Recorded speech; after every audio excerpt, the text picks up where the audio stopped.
ایسا لہجہ اختیار کیا جس سے وہ چاہتے ہیں کہ پاکستان کے جو آئینی ادارے ہیں ان آئینی اداروں کے اوپر اثر انداز ہونے کی کوشش کی جائے۔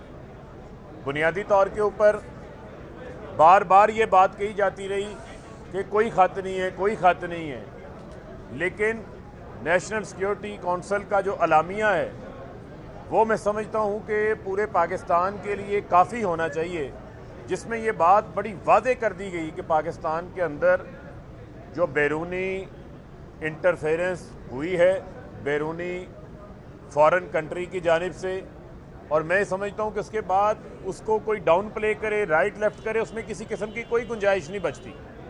وہ لوگ جو بار بار یہ بات کہتے تھے کہ اداروں کی سیاست میں کسی قسم کی مداخلت نہیں ہونی چاہیے، ان کی جانب سے بھی آگے یہ بات کہ ان کا سیاست سے کوئی تعلق نہیں ہے، لیکن بار بار سربراہوں کے نام لے کے یہ کہنا کہ آئیں آ کے آپ اس کی وضاحت دیں، تو یہ آج کون سی ووٹ کو عزت دے رہے ہیں؟ جنہوں نے ووٹ کو عزت دینی تھی وہ ووٹ کو عزت دینے کی بجائے آج منت سماجت ترلوں کے اوپر اترے ہوئے ہیں۔ ان کو صرف یہ بات بتانا چاہتے ہیں کہ انتخابات کا بغل جو ہے وہ بچ چکا ہے، پاکستان کی عوام نے یہ فیصلہ کرنا ہے۔ یہ 342 کے ایوان کو ضمیر فروشی کر کے انہوں نے گندا کیا، نیلام گر بنا کے انہوں نے پاکستان کی جمہوری نظام کا مذاق اڑایا ہے۔ اب جو ہے وہ بڑا میدان لگ چکا ہے، 22 کروڑ کی عوام کا میدان ہے، اس میدان میں فیصلے ہونے ہیں۔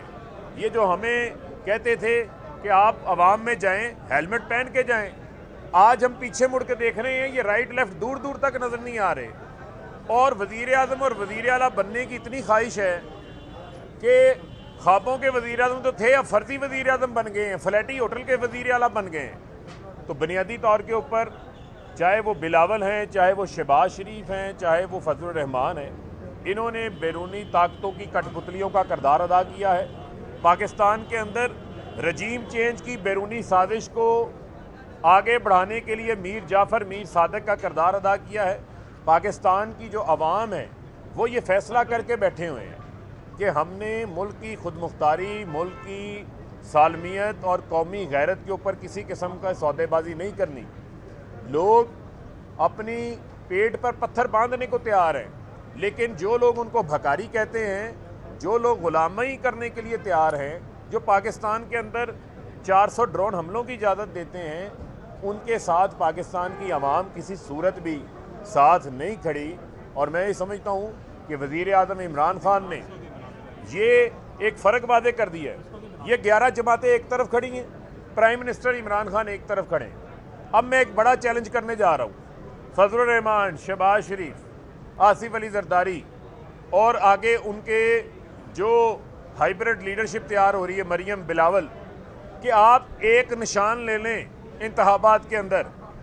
یہ جتنا چوروں کا ٹولہ ہے یہ ایک انتخابی نشان لے، اور اب اکٹھے رہنا، علیحدہ علیحدہ نہ ہونا۔ آپ کا مقابلہ عمران خان جو ہے وہ 22 کروڑ کی عوام کے اندر کریں گے۔ اب آپ نے علیحدہ علیحدہ نہیں ہونا، علیحدہ علیحدہ انتخابی نشان پہ نہیں لڑنا، ایک ہی انتخابی نشان لے لیں، اور اس انتخابی نشان کے اوپر ہم آپ کا جو ہے وہ مقابلہ کریں گے، اور پتہ ہوگا ساری عوام کو کہ یہ چوروں کا ٹولہ ایک طرف کھڑا ہے، عمران خان حق اور سچ کے ساتھ، سچائی کے ساتھ، اچھائی کے ساتھ ایک طرف کھڑے ہیں۔ اور یہ فیصلہ پاکستان کی عوام کو کرنے دیں۔ آپ جتنی مرضی ادھر ادھر ٹامک ٹوئیاں مار رہے ہیں، اس سے کوئی فرق نہیں پڑے گا، اور یہ ایک فیکٹ ہے، اس کو نہیں جھٹلایا جا سکتا کہ جو خط کے مندرجات کے اوپر خط ہے نہیں ہے کے اوپر جتنی انہوں نے کوشش کی ہے۔ مجھے یہ بتائیں کہ قومی اسمبلی کی قومی سلامتی کمیٹی سے یہ لوگ کیوں بھاگے تھے؟ اس اجلاس میں کیوں نہیں آئے؟ شہباز شریف نے مطالبہ کیا تھا کہ پارلیمنٹ میں لائیں، شاہد خاقان عباسی نے کیا تھا پارلیمنٹ میں لائیں۔ جب ہم پارلیمنٹ کے اندر لے کے گئے تو وہاں سے یہ رفو چکر ہو گئے، کیونکہ ان کو تو سازش کا پہلے پتہ تھا، تو لہذا یہ اس کا سامنا کرنے کو تیار نہیں تھے۔ تو اب ان کو میرا چیلنج ہے کہ انتخابات سے ہم بھاگنے نہیں دیں گے، انتخابی میدان میں آؤ اور ایک انتخابی نشان لے کر آؤ۔ عمران خان پاکستان کی عوام کے ساتھ تمہارا ڈٹ کے مقابلہ کرے گا، تمہیں شکست دے گا، اور آئندہ 5 سال کے لیے بھی وزیر اعظم عمران خان ہو۔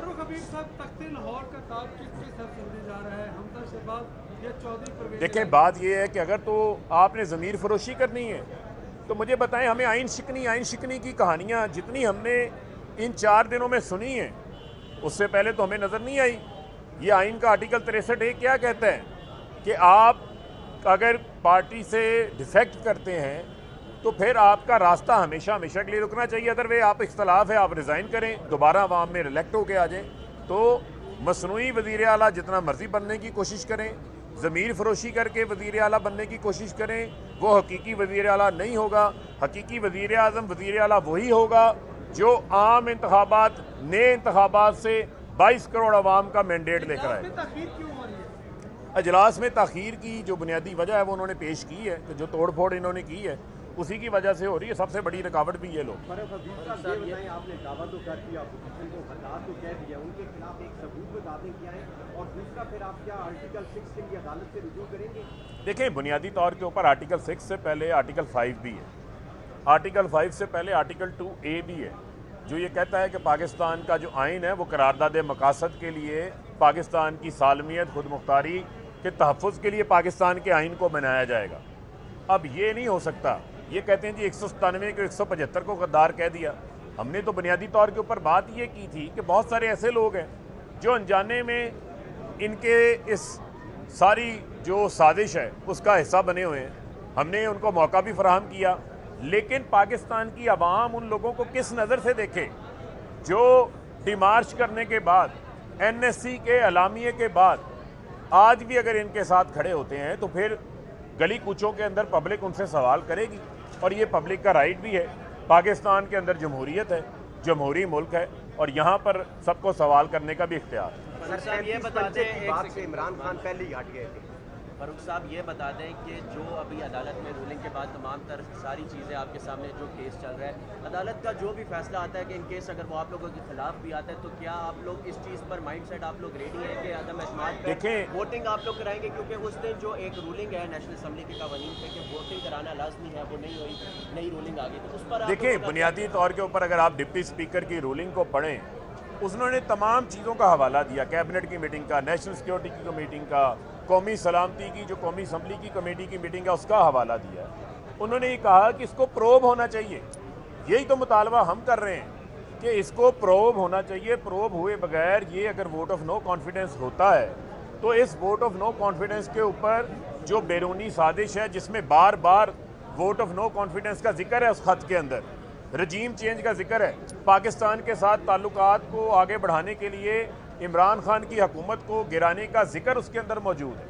تو اگر وہ ووٹ آف نو کانفیڈنس اسی سازش کے ساتھ ہونا ہے تو میں سمجھتا ہوں کہ پھر پاکستان کی عوام جو ہے وہ اپنا فیصلہ بھی دے گی, وہ اپنا سوال بھی پوچھے گی. باقی یہ اعلیٰ عدلیہ ہے, معزز جج صاحبان ہیں, ہمیں ان کے اوپر پورا اعتماد بھی ہے اور ہمیں اپنی عدلیہ کے اوپر بھی اعتماد ہے. نہ ہم اپنی عدلیہ کے خلاف کوئی کیمپین چلائیں گے. جس قسم کی پاکستان کی عدلیہ کے خلاف پہلے بھی یہ کیمپینز کرتے تھے, جس قسم کی کیمپینز ان 5 دنوں کے اندر چلائی گئی ہے, یہ بھی میں سمجھتا ہوں کہ پاکستان کی عدلیہ کو اس کا نوٹس لینا چاہیے اور ان کرداروں کے خلاف کارروائی کرنی چاہیے جو ایک سب جوڈس کیس کو انفلوئنس کرنے کے لیے, اثر انداز ہونے کے لیے جو ہے وہ اس قسم کی زبان استعمال کر رہے ہیں, اس قسم کے اعلانات کر رہے ہیں. وہ تمام چیزیں میں سمجھتا ہوں کہ پاکستان کی عدالت کے سامنے. آپ کہہ رہے ہیں کہ اب عوام میں واپس جائیں گے, یہ دیکھ رہے ہیں کہ ابھی جو حالات ہیں کہ عوام کے متفق جو نمائندے ہیں آپ کی حکومت کے خلاف عدم اعتماد لے کے آ رہے ہیں, تو کیا یہ عوام کی تسلیم نہیں ہے کہ ان کا عدم اعتماد میں یہ آج دوسرا اپوائنٹ؟ آپ نے بہت اچھا سوال کیا. کیا یہ عوام کی تذلیل نہیں ہے کہ انہوں نے جس نمائندے کو اپنا ووٹ دیا وہ نمائندہ اس پارٹی کی ٹکٹ پہ منتخب ہو کر آیا اور وہ اس عوام کے لاکھوں ووٹوں کو آ کر 20 کروڑ 25 کروڑ کی عوض چوروں ڈاکوؤں کو جنہوں نے اس ملک کو جوکوں کی طرح لوٹا ہے 40 سال, ان کو بیچ دے. یہ اس سے بڑی تذلیل کیا ہوگی؟ عوام نے فیصلہ کیا ہے کہ وہ اپنے ووٹوں میں خیانت نہیں ہونے دیں گے. بہت شکریہ.